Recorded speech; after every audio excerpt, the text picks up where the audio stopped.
இந்த படத்துல ஒரு கேரக்டர் வரும்ல, கிட்டத்தட்ட அந்த மாதிரி ஆயிட்டேன். எனக்கு ஒரு உண்மை தெரிஞ்சாகணும் சாமி. இல்லவா, இந்த எஸ்ஐஆர் எலெக்ஷன்லாம் முடிஞ்சிருச்சு, எல்லாம் ஓகே, ஆல் செட்டில்டுன்னு வைங்களேன்.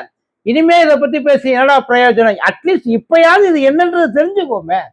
எஸ்ஐஆர் அப்படின்றது உண்மையிலேயே ஃப்ராடு வேலையா, இல்ல எஸ்ஐஆர் வேண்டாம் அப்படின்னு சொன்னவங்க ஃப்ராடு வேலையா? இந்த எஸ்ஐஆர் உண்மையிலே நல்லது பண்ணிருக்கா, கெட்டது பண்ணிருக்கா?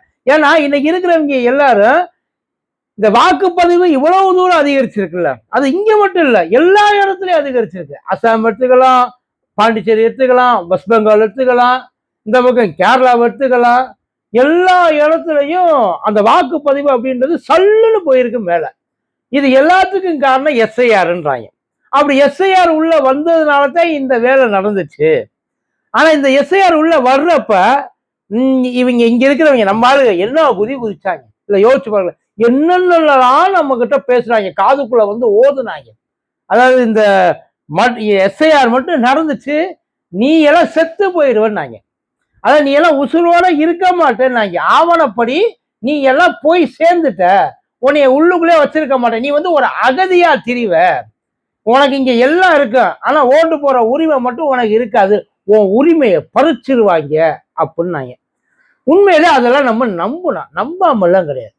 ஏன் நம்பணும் அப்படின்னா, இவங்க தெரியும், அதாவது நம்மகிட்ட நிறைய பிடிங்கி திங்கிறவங்க தான், நம்மகிட்ட நிறைய கொள்ளையடிக்கிறவங்க தான். பட் இருந்தாலும் இந்த மாதிரி விஷயத்துல எல்லாம் நம்மள்கிட்ட பொய் சொல்ல மாட்டாங்க. ஏன்னா இது வந்து உரிமை சார்ந்த விஷயம். அதாவது உணர்வு சார்ந்த விஷயத்துல கூட நம்மளை வந்து ஏதாச்சும் மேனிப்புலேட் பண்ணுவாங்க. ஆனா உரிமை சார்ந்த விஷயத்த இவங்க நம்ம கிட்ட வந்து பொய்யா சொல்ல மாட்டாங்கன்னு சொல்லி ஒரு நம்பிக்கை. அதனால இவங்கள ஆதரிச்சோம், கண்மூடித்தனமா ஆதரிச்சோம். அதாவது எஸ்ஐஆர் அப்படின்றது முழுக்க முழுக்க பாசக சரணாயகத்தை கொல்ல வந்த ஒரு துப்பாக்கி, அந்த தோட்டாக அப்படின்றது ரொம்ப. எஸ்ஐஆர் இல்லைன்னா பாசக ஆட்சியை பிடிக்க முடியாது அப்படின்னு. அதாவது எஸ்ஐஆர் எதுக்கு பாசக கொண்டு வந்துச்சுன்னா, இவங்க வந்து தேவையில்லாத வேலை. அதாவது இவங்களுக்கு ஓட்டு போடாதவங்க எல்லாம் யார் யார் இருப்பாங்களோ அவங்க எல்லாத்தையும் ஒண்ணு சேர்த்து ஒரே நேரத்துல விரட்டி அடிக்கிறது, எலிமினேட் பண்றது, இல்லாம ஆக்குறது. ஆனா அது நடக்கலையான்னு கேட்டீங்கன்னா அதெல்லாம் நடக்குது, நடந்துதான் இருந்துச்சு. பீகார்ல அவ்வளவு பேர், ஏன்னா பீகார்ல இருக்கிறவங்க தப்பா எடுத்துக்காதே, அந்த படிப்பறிவு அப்படின்றது கம்மி. முதல்ல போயிட்டு இதை ஒரு பெரிய விஷயமாவே எடுத்துக்க மாட்டாங்க. இங்க நமக்கு தமிழ்நாட்டுல எஸ்ஐஆர் நடந்தப்ப அந்த புதிய வாக்காளர்களை சேர்க்கறதுக்காக எவ்வளவு தூரம் அந்த பசங்க, நம்ம பசங்க ஆர்வமா இருந்தாங்களோ. ஆனா அவங்க ஆர்வத்துக்கு வேற காரணம் இல்லை, பட் ஆனா அந்த ஆர்வம்னு ஒண்ணு இருந்துச்சு இல்லையா, அந்த ஆர்வம் பீகார்ல கிடையவே கிடையாது.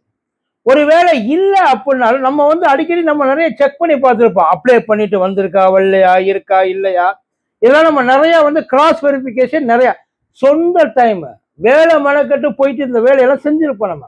ஆனா அவங்க அப்படிலாம் கிடையாது. பல பேருக்கு ஓட்டு போறப்பதான் நம்ம ஓட்டு அங்க உள்ள லிஸ்ட்ல இல்ல, பூத்துல நமக்கு இடம் இல்லை அப்படின்றது அப்பதான் அவங்களுக்கு தெரிஞ்சிருக்கு. ஆனா அவங்களும் அதை பெருசா எதுவும் வெளியில எடுத்துக்கிட்டு வரல. ஆனா இங்க ஆஃப்டர் எஸ்ஐஆர் கண்டிப்பா எல்லாரும் என்ன சொன்னாங்கன்னா, போறப்பதான் தெரியும், ஓட்டு போறப்பதான் தெரியும் எந்த அளவுக்கு நம்மளை ஏமாத்திருக்காங்க, எந்த அளவுக்கு இந்த டேட்டாவை மேனிப்புலேட் பண்ணிருக்காங்க, எவ்வளவு தூரம் பாஜக அவங்களுக்கு சாதகமா இந்த எஸ்ஐஆரை இது பண்ணிருக்கு, எலெக்ஷன் கமிஷன் சேர்ந்துக்கிட்டு தான் இந்த வேலையை பார்த்துச்சு. நம்ம எல்லாரும் முழுசா நம்பணும் சார், இல்லாமல்லாம் கிடையாது. இன்னும் சொல்ல போனா இந்த எஸ்ஐஆர் ப்ராசஸ்ல வேற எந்த கட்சியும் தமிழ்நாட்டுல அவ்வளவு தீவிரமா இறங்கி வேலை பார்க்கல. இறங்கி வேலை பார்த்த ஒரே கம்பெனி திமுக மட்டும்தான். நிஜமா அவங்க தான் எல்லா இடத்துல, ஏன்னா அவங்களுக்கு ஒவ்வொரு ஓட்டும் முக்கியம், எந்த ஓட்டு மிஸ் ஆயிடக்கூடாது அப்படின்றதுல அவங்க ரொம்ப தெளிவா இருந்தாங்க. அதனால வார்டு பை வார்டு அவங்க இறங்கி போயிட்டு தீவிரமா வேலை பார்த்தாங்க, அவ்வளவு தூரம். பட் அப்படி இருந்தோம் எல்லாத்தையும் அவங்க சப்மிட் பண்ணிட்டாங்க. சப்மிட் பண்ணதுக்கு அப்புறமும் கூட இந்த எஸ்ஐஆர்ல நிறைய தில்லுமுள்ளு இருக்கு, இவங்க தெரியாம பல பேரை ஒரே நேரத்துல பல்கா நீக்கிடுவாங்க, இவங்க ஃப்ராடு வேலையெல்லாம் பாக்குறாங்கன்னு சொல்லி அப்பயும் அதுக்கப்புறமும் நிறைய பிரச்சாரங்கள் வந்தது. ஆனா இந்த எலெக்ஷன் முடிஞ்சதுக்கு அப்புறம் அங்கங்க எப்பயுமே நடக்கிற விஷயம் இந்த எஸ்ஐஆர். போன எலெக்ஷன்ல எனக்கு ஓட்டு இல்லைன்ட்டாங்க, என் பேர் இல்லை, ஏன்னா வெளிநாட்டுல இருந்து வந்த பல பேர் இங்க என் பூத்துல வந்து என் பேர் இல்லைன்ட்டாங்க. இங்க நம்ம மைனா ஹஸ்பண்ட் அதாவது என் பேர் என் இதுல இல்லைன்ட்டாங்க. இதெல்லாம் வந்து டெக்னிக்கல் கிளிச்சு, எப்பயும் நடக்கிற சம்பவம் நல்லா தெரிஞ்சது. அதான் எப்பயுமே அக்யூரேட்டால இந்த விஷயம் இருக்காது. அங்கங்க சில பல விஷயங்களை விட்டு போயெல்லாம் இருக்கும். ஆனா கூடுமான வரைக்கும் யாரு சொன்னாங்க அப்படின்னா இந்த முஸ்லிம்களோட வாக்கு. இல்லப்பா சொன்னாங்க முஸ்லிம்களோட வாக்கு. அது இல்லாம வந்து பாஜகவுக்கு எதிரான வாக்குகள் இவங்க மேப் பண்ணி செலக்ட் பண்ணி ப்ரிசைஸா வந்து அவங்க வந்து அந்த இதை வந்து எடுக்கிறாங்க. அந்த ஓட்டர் லிஸ்ட்ல இருந்து அந்த பேர்களை வந்து எடுக்கிறாங்க. ஏன்னா ஏரியாவில் இருக்கவங்களுக்கு தெரியும்ல, அவங்கள்ட்ட கேட்டு அவங்க இவங்கெல்லாம் நமக்கு ஓட்டு போட மாட்டாங்க, இந்த ஓட்டு போடாதவங்களே இங்க வேண்டாம் அப்படின்ற மாதிரி எடுக்கிறாங்கன்னு சொன்னாங்க. அந்த மாதிரி ஏதாச்சும் பிரச்சனையை எங்கேயாச்சும் பார்த்தீங்க? நான் எனக்கு தெரிஞ்ச அந்த மாதிரி எதையும் கேள்விப்படலப்பா. இதுல ஏன் இவ்வளவு தூரம் வந்து இப்ப எஸ்ஐஆர் ஃபில்டர் அவுட் என்ன பண்ணி இருக்குன்னு நம்ம தெரிஞ்சுக்கிட்ட வரைக்கும், உண்மையிலேயே ஓட்டு இல்லாதவங்க அந்த ஓட்டர் லிஸ்ட்ல இருக்கு இல்லையா, அதாவது இறந்து போனவங்க, தவறி போனவங்க, அதுக்கப்புறம் தப்பிச்சு போனவங்க, வெளியூர் வெளிநாடு செட்டில் ஆனவங்க, ஊரு பக்கமே வராதவங்க, அதாவது வேற இடத்துல மாத்தலாய் செட்டில் ஆனவங்க, இவங்க அத்தனை பேரும் அந்த லிஸ்ட்ல இருந்திருக்காங்க. 90 லட்சம் பேர் சார்.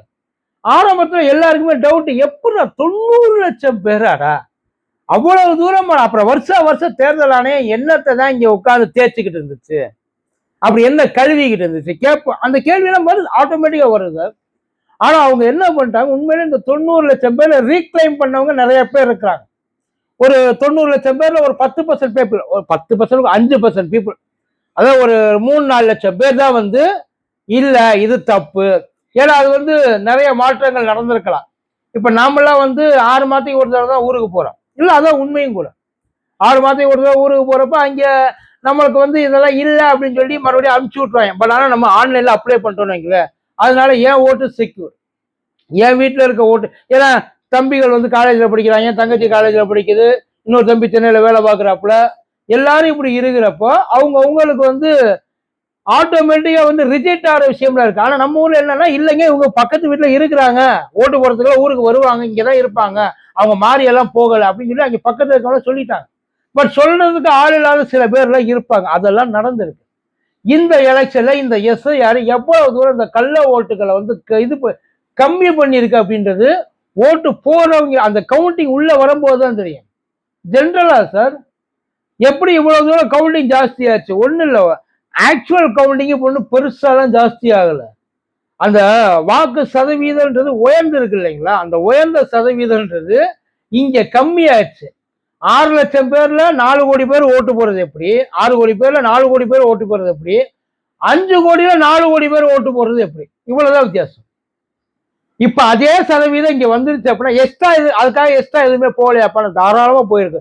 எக்ஸ்ட்ரா ஒரு 6% எவெல்லாம் புதுசா உள்ளுக்குள்ள ஏறினானோ அத்தனை பேரும் கன்னிச்சாமியா போயிட்டு ஓட்டு போட்டு வந்திருக்கிறாங்க.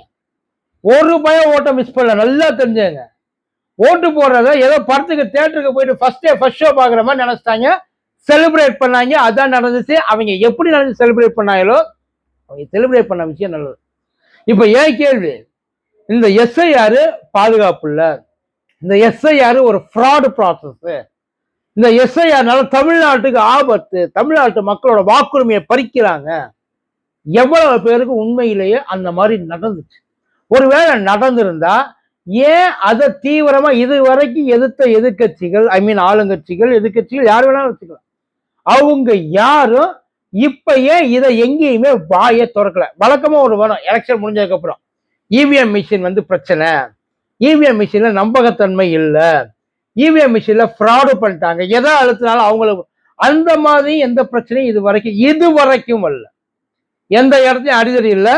ஒரு சில இடங்கள்ல நடந்துச்சு, அதை நம்ம பின்னாடி பார்ப்போம். பட் ஆனா இந்த எஸ்ஐஆரை பத்தி நீங்க என்ன நினைக்கிறீங்க? அவங்க சொன்னது உண்மையா, இல்ல யாரு நம்ம கிட்ட பொய் சொன்னா?